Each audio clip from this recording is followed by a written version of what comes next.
Hey everyone, this is Lisa Harper, and you're listening to the Not Ready Yet Curating Conversations for the Aging Journey podcast. This is the show that hopefully changes the conversations we have with our loved ones about aging and life decisions.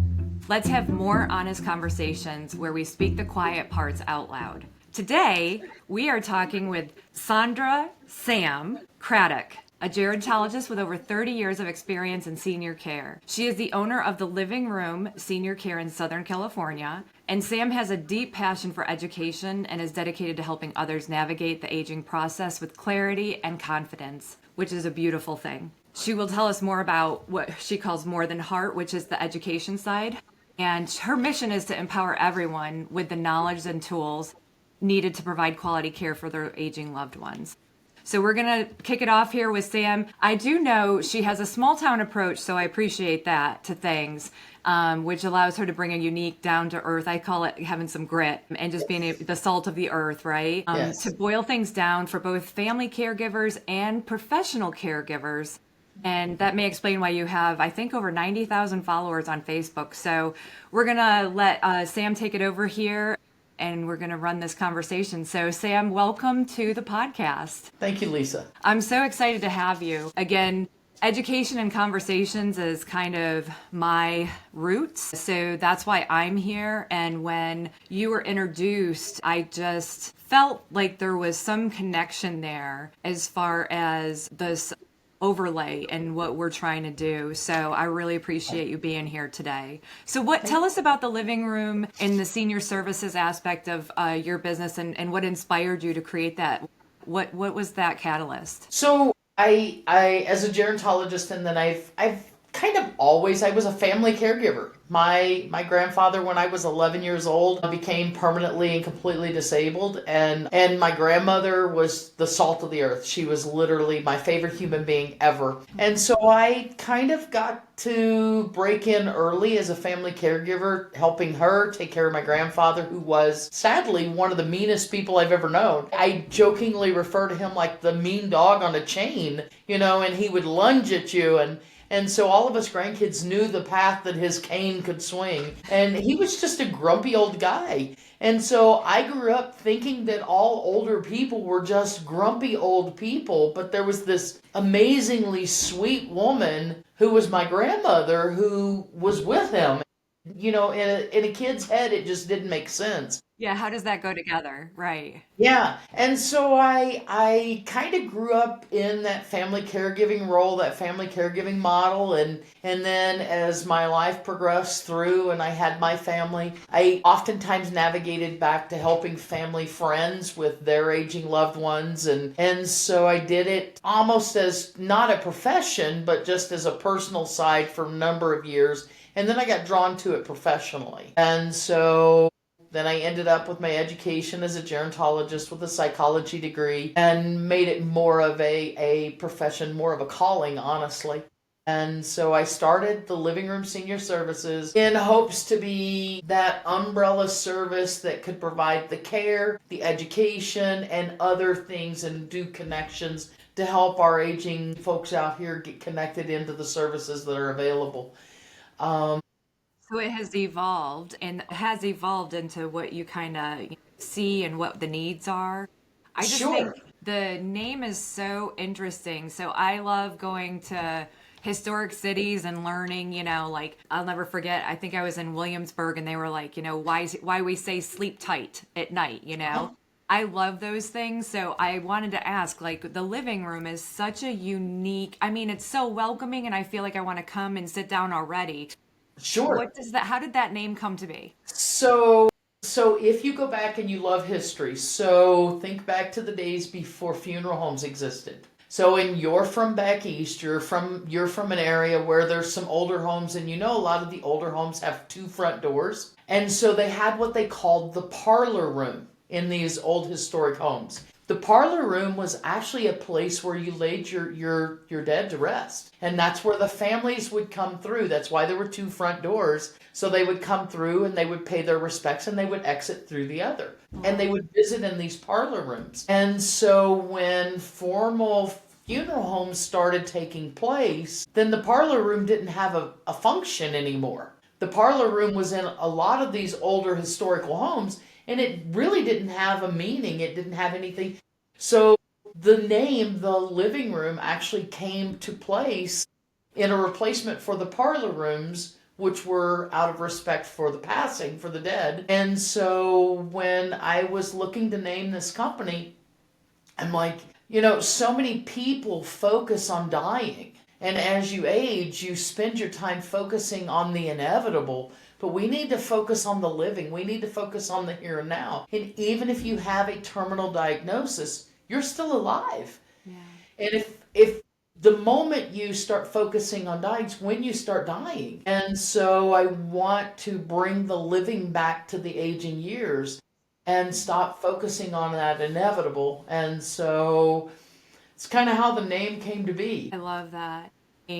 So I shared with you before, agency to me is such an important aspect of growing old and keeping that ability and feeling like you still have that ability to make decisions. And I know Yes. in one of the books I read, they talk about, how important it is to have legacy, but then you can't get that if somebody's making all your decisions and taking that control away. And so we have to open that path up for that. And I just Right. love that, because I do wonder at what point, I feel like I've witnessed it personally, that, our aging loved ones stop thinking about the future of them. Like, I call it the future you. Like, when did we stop thinking about the future you? There's not an age where we just say we cut it off. So I love that you call it the Right. living room for Right. both reasons. It's Yes. a dual meeting. It is very much a dual meaning. And it does put that focus and that perspective back on. I had a close friend whose mom was diagnosed terminal, and she was given 3 months left to live. She wanted me to be her caregiver. And I knew this woman. I knew her. We had spent time socially connected. And so I go in that first day, and she was sitting just kind of in her recliner like this. And I sat down, I said hi to her, and then I sat down, and I was sitting there for a minute, and we're watching TV, and I said, "Well, Betty," I said, "it looks like we've got 2 things we can do here." And she said, "What's that?" And I said, "Well, we can either sit here and watch you die, or we can go about living the rest of your life." And my goodness, she got you could just see it. She was at first, she was really, really upset, and she toughened up on me. And then I'm catching her out of the corner of my eye, and all of a sudden she just kind of stops, and she starts to relax in it. Yeah. And it started resonating with her. And finally she just kind of leaned up, and she goes, "Well, I guess we better go about living then." And That's I'm like, amazing. absolutely, because the alternative is the inevitable, but you can't stop living in the process. And so those 3 months, and she was true to the doctor's diagnosis, and we lost her in that 3-month time frame. But those 3 months, we lived every day together. We went to the beach. We smelled the ocean. We touched the water. We touched the sand. We did the things that she would still want to do without that diagnosis in front of her. And I think sometimes, and too often and too frequently, we focus on the diagnosis and not on continuing on. Yeah. And I agree with that. It's, I always say none of this is meant as like medical information or anything. This is 2 people having a conversation and sharing opinions and personal experiences. So, but I know our medical means and the technology and the modern advancements and some of those things, allow us to maybe identify things that keep us here longer, but maybe not in the way we would want to be here. Exactly. And so I think that's a very hard line. And I don't know how many people think that through before maybe being in a situation where they have to. Right. And that's what I'm hoping these conversations allow people to let themselves walk that walk, and not in And fear, but having power of the information. I agree. And I think the problem that we have is we make those decisions in our here and now. So at your age, you have a certain concept of the limitations you're willing to live within as you age. But as you age, those limitations are going to start coming naturally. And then all of a sudden you realize, you know what? Yeah, I can live with what I didn't think I could live with then, if that makes sense. Oh, yeah. So I Perspective tell changes. people, prepare your paperwork, get your ideas, do your advanced directives, but revisit them often. Because for me now, I'm willing to live with much more limitations than I was 20, 30 years ago. And for me now, okay, could I do if I was oxygen dependent? Yes, if it meant going to my grandchildren's weddings and graduations. And, well, what if I'm in a wheelchair? What if I'm confined to a wheelchair? Can I do that? Yes, to be present for those life events for other people. Absolutely. But I think we never view aging with limitations. We always look through our glasses of today, and we look where we're at today and not where things are going to be. And that's why we spend so much time judging our aging population, is because we're like, well, they obviously didn't live a healthy lifestyle. They're in a wheelchair, or they're using a walker, or they're using a Mobi, or they're on oxygen.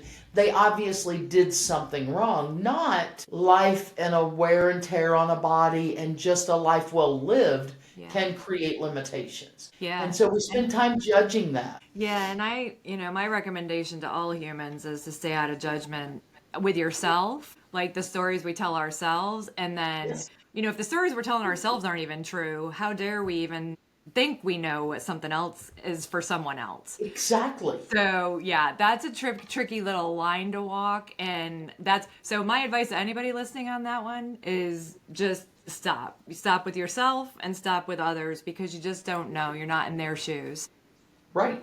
Yeah, so I can see your approach. I know, like I mentioned before, like your social media platforms, I think, over 90,000 followers on Facebook. Why do you think people are showing up and finding you? And what is different about how you talk about caregiving and this part of life that's different? Yeah, so my social media fame, my influencer status is truly accidental.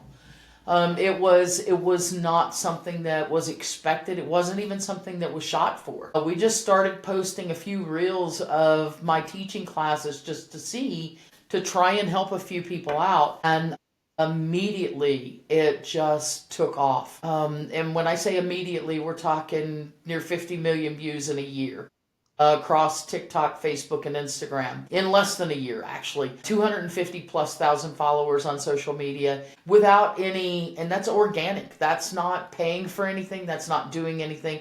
That's just putting it out there. And I think what it is it tells me how hungry our population is to hear truths. Yeah. And hear it in a way that's not watered down, that's not given a bunch of professionalisms. I tell people all the time, we use a bunch of $5 words to try and explain what's going on with our aging loved ones. And most of us have a 25-cent vocabulary, and so not that we're dumb, just that why do we have to talk about the things that are happening in such a way that we make it clinical? Yeah. We don't have to be clinical. Let's talk about incontinence. Let's talk about the fact that, they're not the only ones that are having issues. So are we. Let's talk about the fact that this is normal to aging, and not say that there's something wrong. Remove the shame. And I think people really want to hear it. Yeah. When I talk about incontinence, I'm like, look, guys, the only reason why there's shame attached to it is because when we were potty training our children, when our aging people were being potty trained, when we were being potty trained, we were told only big girls, only babies mess their pants. Big girls, big boys don't mess their pants. And we said it as parents, we heard it as children. And so that resonates with you as you're aging. And then the first time you sneeze and you're like, oh my gosh, that comes back, and all that shame comes back to it. And so we've got to change the way we communicate with people. And so I think honestly what I do different is I'm just simple in it. I'm literally just, this is the way it is. This is the way I see it. This is why it is. And this is what we need to do to stop it, so we can bring dignity back into the process. Yeah. And being able, to be that that voice out there that is the honest conversation, and give somebody else the moment of, hey, I can have that conversation with my mom, which I never Sure. thought I could, but I just heard that. And if anything, it's maybe I still can't bring my voice to it, but I can share your content. Right. And I can say, hey, Mom, go check that out. Or let's listen to it together. Or, hey, I'm going to call you this Saturday because so many people don't live in the same places anymore. Sure.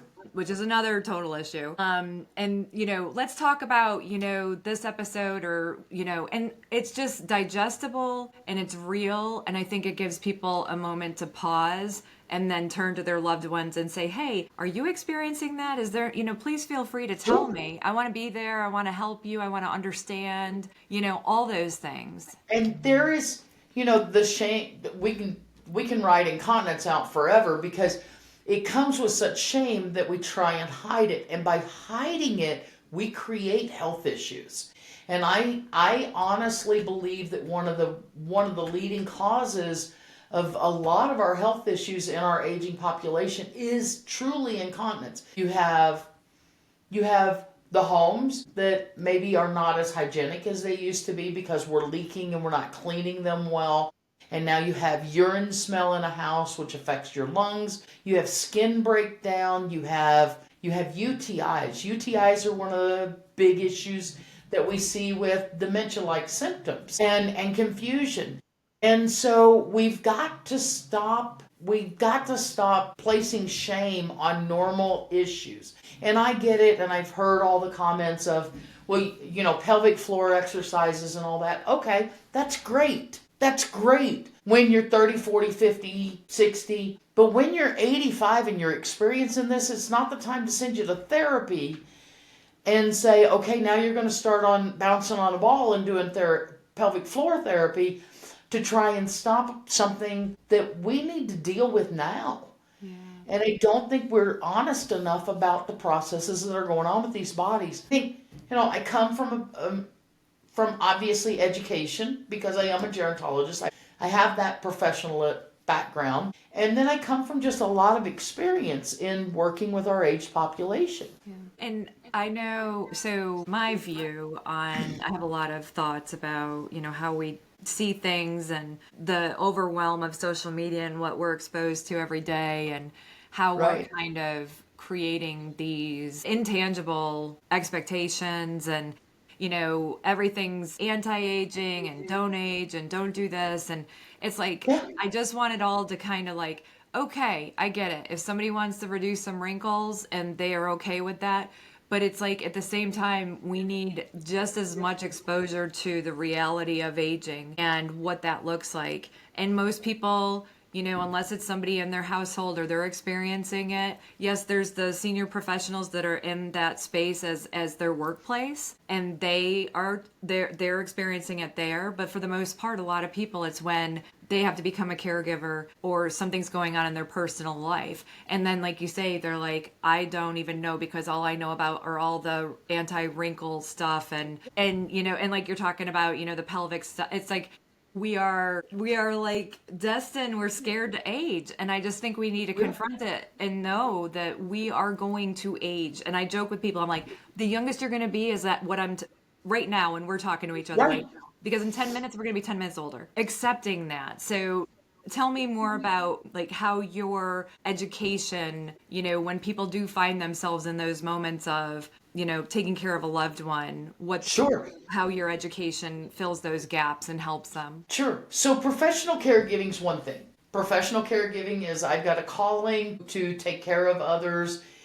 And so then I learn the skill set to do so. But I don't come in with history. I don't come in with, this was mom and she's the one that grounded me. And maybe we had a contentious relationship in my youth or in my young adult years. Maybe there's been some disappointments on both sides. This is dad who maybe he did some things that I didn't agree with. So family caregiving is tough. Family caregiving comes in with history. And so now you come in with this history and you don't have the professional training. You come in with a heart. You want to do the training. You want to take care of them. Sometimes it's obligation, but most of the time you come in with the heart. But how do you provide dignity and respect in it when you're dealing with a history of maybe not the best relationship, or if you had that best relationship, or even if you didn't, you're wanting to judge them in how they're living their life now. So I get this a lot of times where I hear this from people and they're like, well, if they would just eat better. Okay. Or if, I get this one.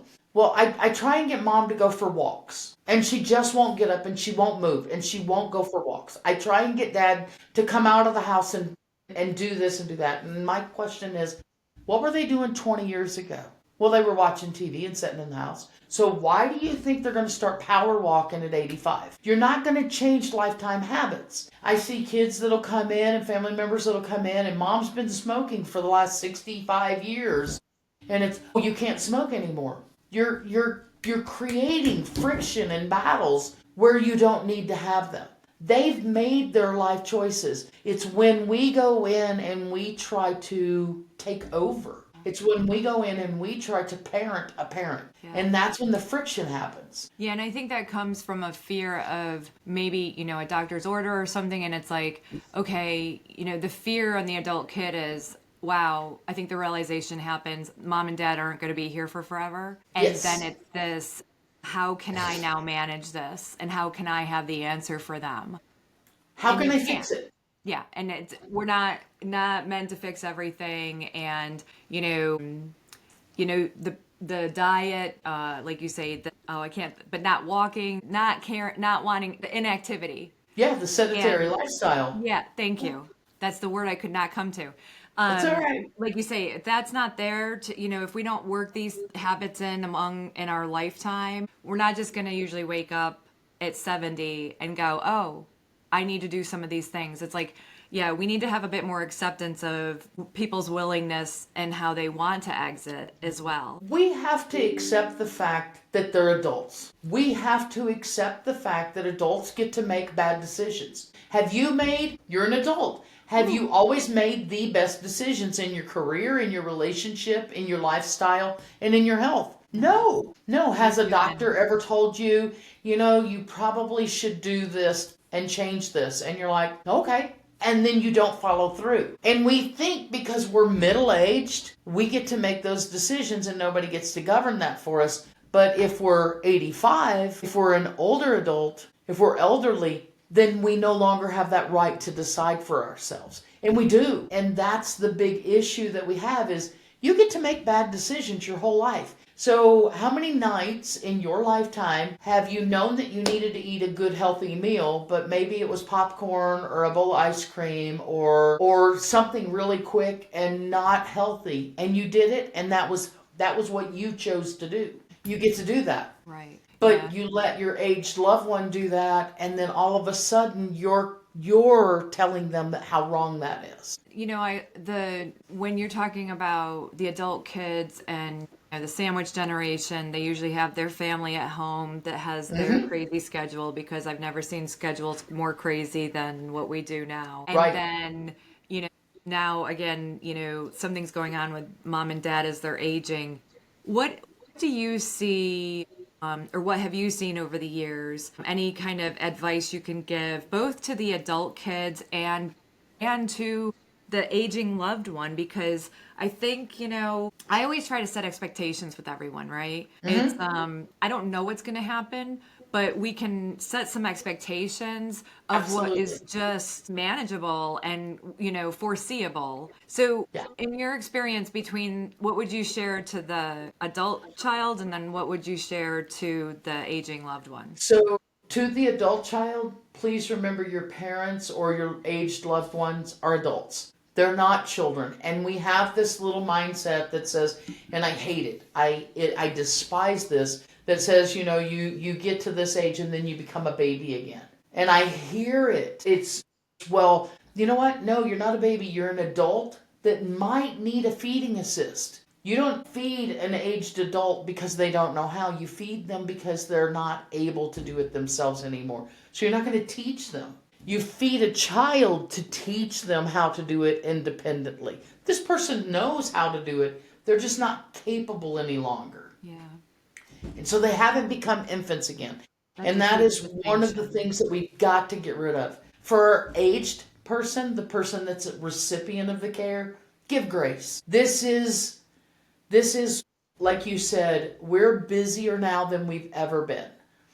We want instant everything. And so to our aged person who's receiving that family care, give them grace. They don't know what they're doing. They haven't been trained for this. It's no different than every other stage of our life. This is the first time we're experiencing it. So we're not professionals at it. So give grace to that, and give grace to the fact that they're torn. Yeah. They want to be there to take care of you. They need to be providing for their family, because we're in that world that says we're both working, or we're a single family and we're having to work. So there's that economic issue that goes on. And then oftentimes they're having to take care of their own children who are also feeling very neglected in it.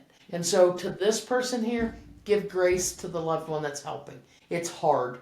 They're in the hardest position they'll ever be in their life, because they're grieving the potential loss of a parent while that parent's grieving everything that they've lost in their own life.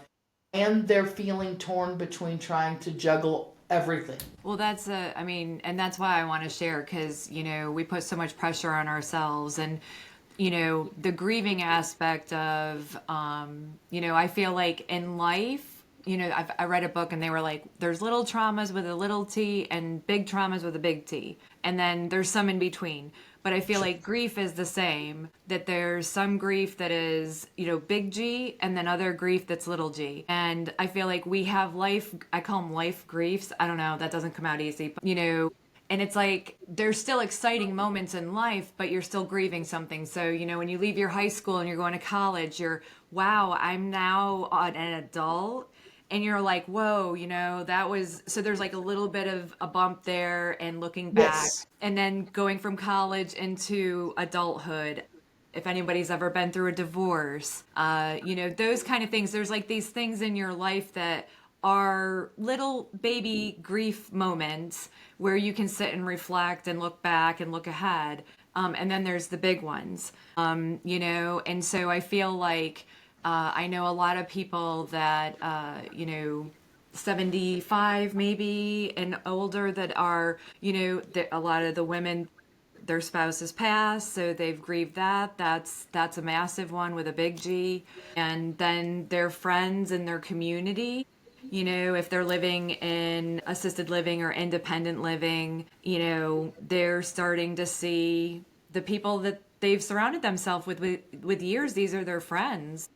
Right. They're passing. So I feel like we have to have a softer place too, because, every time that happens or somebody hears of someone else passing, it is a moment of their reflection that we're not here forever. Right. But grief isn't just confined to that final passing. Grief is, like you said, those small G's, those are big things. Grief is grieving the life I thought I was going to have. Grief is, I'm retired and I wanted to travel, but my spouse has a terminal diagnosis and now I'm my spouse's caregiver. That's grief. That's grieving what I wanted. That's that anticipatory grief that says I'm grieving before you're gone. And when I talk about the final passing, I often call it your final sunset, but I talk about it in the form of grief as an earthquake.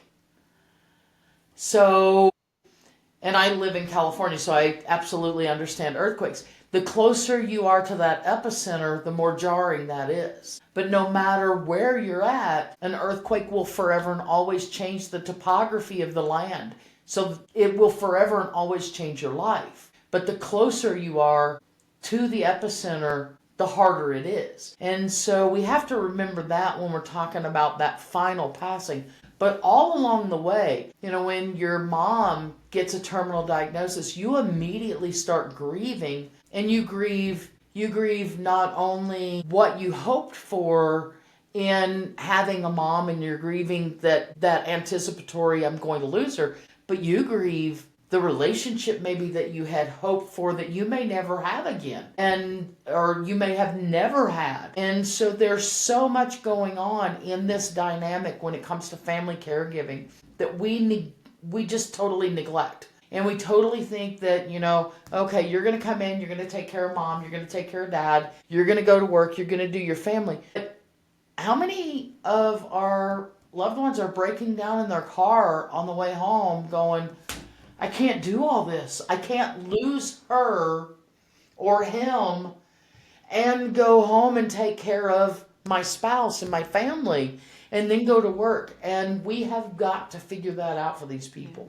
We've And I got to do help see, them yeah, understand. the car I do believe is some people's safest place, The car you in the know? shower. Yeah, because even, just those moments, there's something about getting in the car and driving Mhm. that just allows something in our brains to open up and, see things in a different way. Or I always have thoughts that I don't have sitting at a desk or even walking, and I walk a lot. But even that, they don't do the same thing. It's getting in the car, there's something there. So I do think that getting in the car is a safe place for a lot of people to kind of process and in a safe place, and that emotional process can be so hard. I tell people, we try so hard to avoid and not to deal. And it's like, if we move through it, it doesn't feel great. But, if you can move through the emotion, you can get to the other side and not keep, bumping into the same emotion,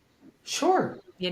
so moving through instead of just totally avoidance. But it's having the vulnerability to say, I'm gonna approach this and whatever you're dealing with. And hopefully people have loved ones that they can.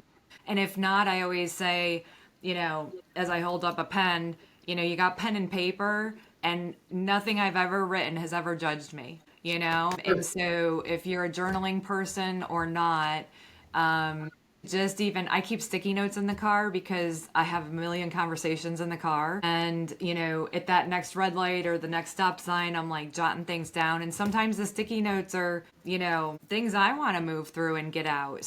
I just feel like if we have little ways to deal with things, but yeah, I think that's I can see why people come and look to, your guidance. Is it's very comforting and it's natural, and it allows for people to kind of differentiate what they need.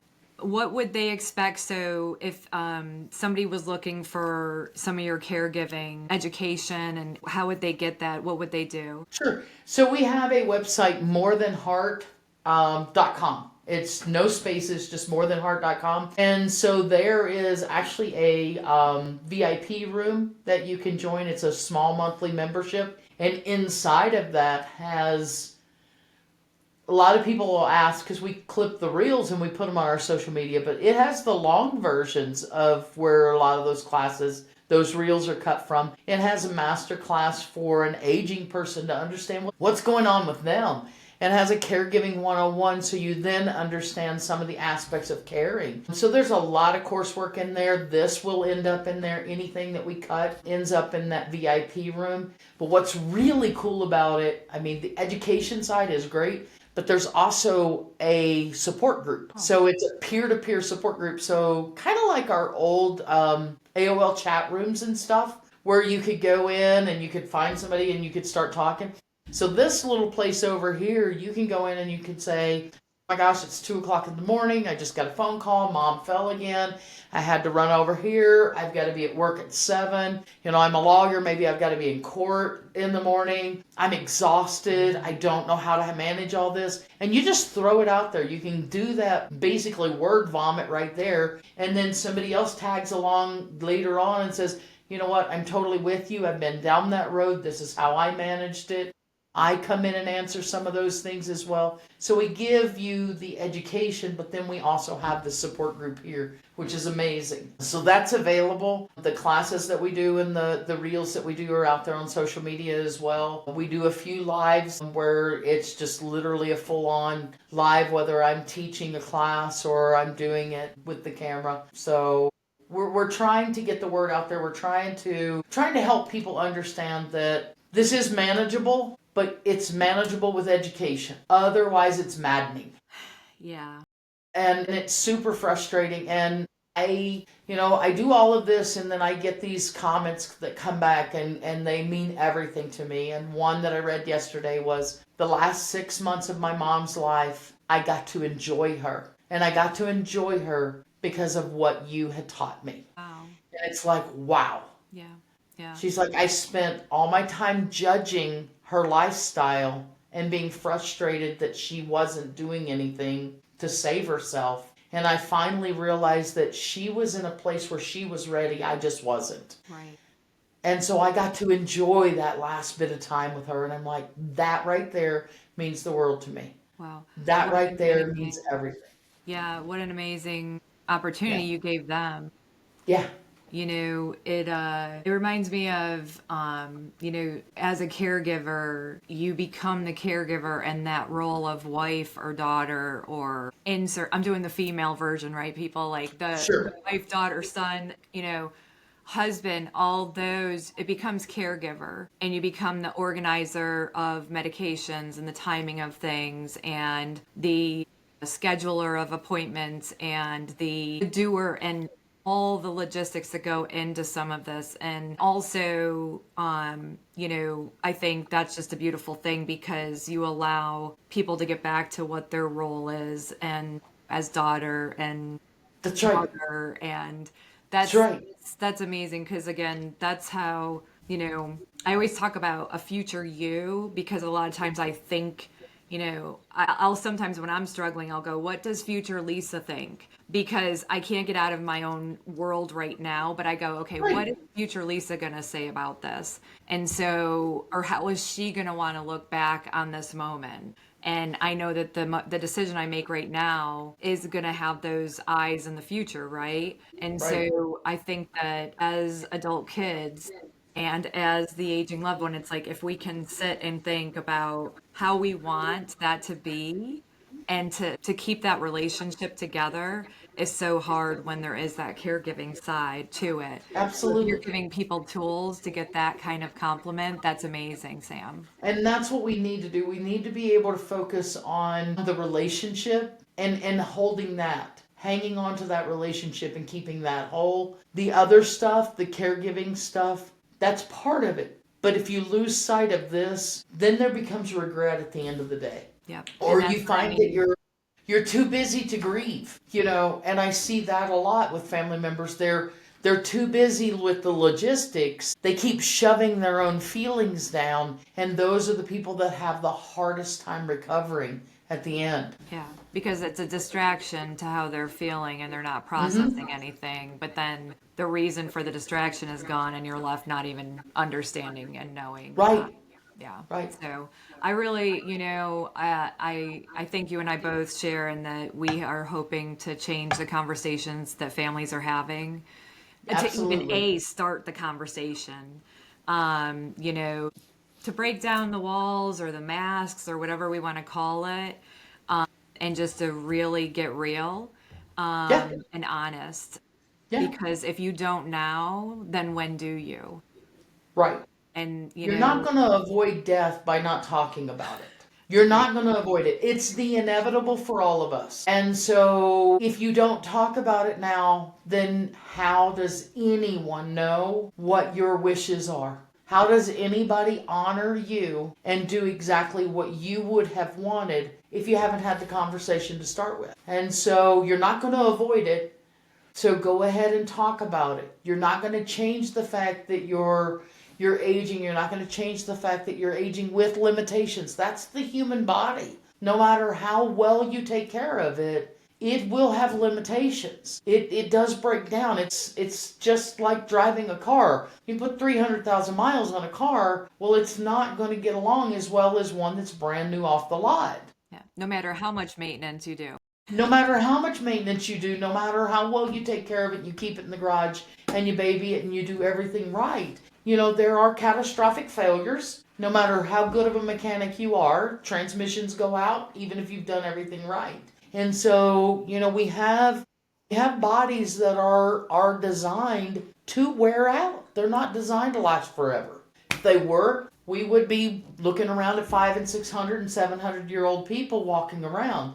We're not, because our bodies don't last forever. Cells stop replicating like they're supposed to, or like they're designed to in the beginning. And so we get slower, we age, and we have limitations, and we have to talk about that that's normal and stop avoiding it. And I always say, if you have an aging loved one, I mean, that's an amazing gift in itself, because there are It many is. that lose their parents too soon. Yes. And they don't have that opportunity. And so if you can find the beauty in that and just understand that they're still here. So no matter how much dysfunction, or, there's always if there's a willingness to move past things, you can.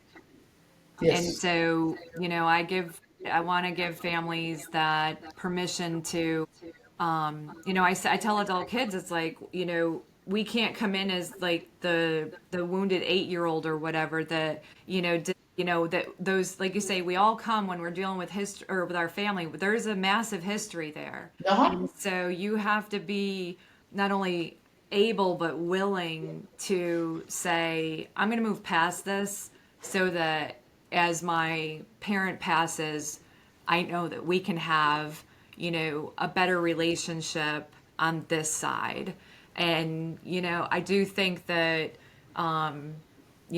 just the ability to do that and to start that conversation can lead to such beautiful places for the family. Sure. Yeah. And put yourself in their shoes. Put yourself in their shoes. There's not any mom out here. I don't care who she is. There's not any father out there that wants their kid telling them what to do. Doesn't matter what age they are. You're still in that paternal or maternal role, and you don't want to have your offspring telling you what to do. And so you have to put yourself in their shoes for a minute, because while you're trying to do everything you can to take care of them, and you're trying to do the best by them, they're desperately hanging on to their role, and they're hanging on to their purpose. And their purpose is still as your parent or as your aged loved one. And they're desperately clinging to that, because that gives them meaning and purpose. And when you take that away, what's left? Yep.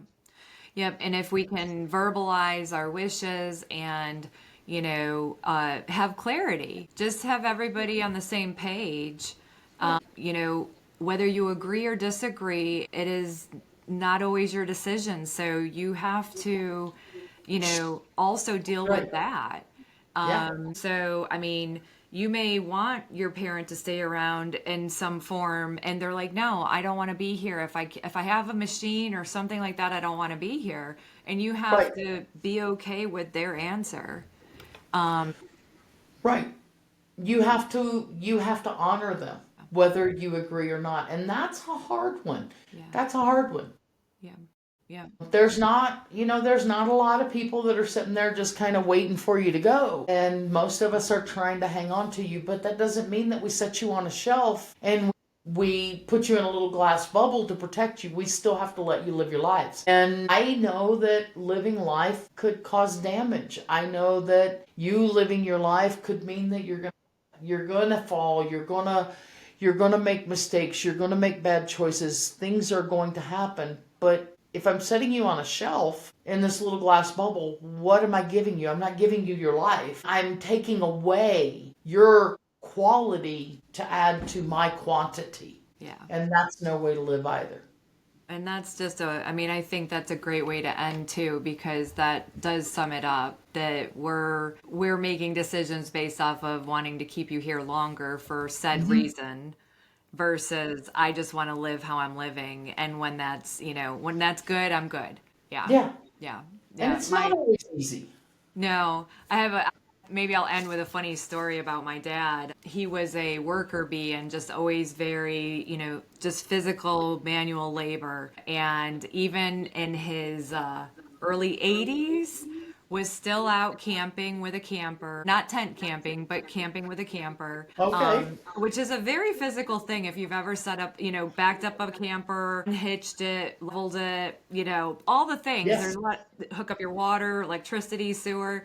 So, early 80s, still doing that. And then one time, my stepmom sent a picture of him clearing the snow off of the camper. And yes, he had put a ladder up against it, climbed the ladder with a broom, and swept the top of the camper because he was worried about it. And everybody's like, oh my God. And I'm just kind of like, well, would I ask him to do that? No. Would I suggest he go do that? No. But it's Dad.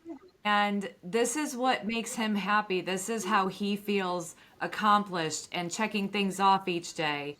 You know, Right. I mean, who am I to say, was it safe? Probably not. Was he okay? Yes, he lived many years after. But in that moment, you can really, it's like, I think somebody said, I wasn't sure, I'm not sure if it was you, but like, when a 50-year-old is out playing pickleball and tears an ACL, they're going out there because they think they can do it. Well, that's what my dad was doing. Sure. He thought he could Absolutely. do it. So Absolutely. And it's okay for the 50-year-old to do it, but if it's an 80-year-old, then we want to correct them and tell them they shouldn't have been doing that. yeah. Yeah, and I'll have to find that picture because it does exist. And, my heart fluttered a little bit, and then I went, it's Dad, you're not going to tell him not to. And he made it down safely. Again, a story maybe, I don't know if I should share and tell, but that's just kind of the approach that I took because, I'm not here to tell anybody how to live, and that's how he wanted to live. So, yeah. So, well, He got Sam, to live on his own terms. yeah, and he did up until the very end. So, and that's, that's a beautiful thing to me because we communicated and he was clear about what he wanted and he, didn't want to do dialysis. And then when we you understand what that means if you don't. And he said yes, and we all understood what that meant. And so, that was his right. And we live in peace on that decision he made. So, yeah. Well, Sam, I really appreciate it. I thank you. Absolutely. I know this is a vulnerable space. You live this space. You've created it. You've been in it for many, many years, for decades. And I appreciate you sharing your education and your way and how you communicate it so that others can take it into their home. And it's enhancing, worldwide. I know you're worldwide at this point. Yes. And so you are not only here in the States helping people, but helping people, just maybe even have a better relationship than they even thought they could. None of us are guaranteed any time here. So We're not. thank you for the way you share things and for the knowledge that you have to be able to share it. Thank you, Lisa. And I Thank you so hope much. to see you around soon. Absolutely. Okay, wait, I'm going to cut that last part out about see you around soon. I don't know what that was. I want to make sure I give you a moment to share how people find you. So I'm going to cut right here and then I'll restart. So right here, I'll start. Well, Sam, thank you so much again. It was such a pleasure. If anybody is looking for more information, what is the best way to find you? Go to morethanheart.com and from there you can connect to our social media. You can join that VIP room. There's just information there and we're updating and adding more information all the time. So morethanheart.com, we do webinars where we can do one-on-ones with families if they need that. We have the VIP room and we have all of our social media out there. Okay. Well, everyone All right. listening, I hope you do visit morethanheart.com and find these resources that Sam is making available. And hopefully they will open up an opportunity for you to have a real conversation, a real honest conversation with your loved one. So until next time, we will see you later. Thank you so much for listening to Not Ready Yet, Curating Conversations for the Aging Journey. Take care for now. Okay. Thank you. Thanks for joining me on Not Ready Yet, Curating Conversations for the Aging Journey. If something in this episode gave you clarity or the courage to start an important conversation or offered a new way to look at things, I hope you'll share it with someone who might need the same encouragement. Remember, navigating aging isn't something we have to do alone or in crisis. With love, logic, and the right tools, we can face what's next with confidence and connection. Be sure to follow or subscribe so you never miss an episode. And if you're feeling generous, leave a review. It helps others find the show. And just a quick note, the information shared on this podcast is for educational and informational purposes only. It is not intended as a substitute for medical, psychiatric, legal, or other professional advice. Always consult a qualified professional for guidance tailored to your unique situation. This is Lisa Harper, and I'll see you in the next episode. Bye for now.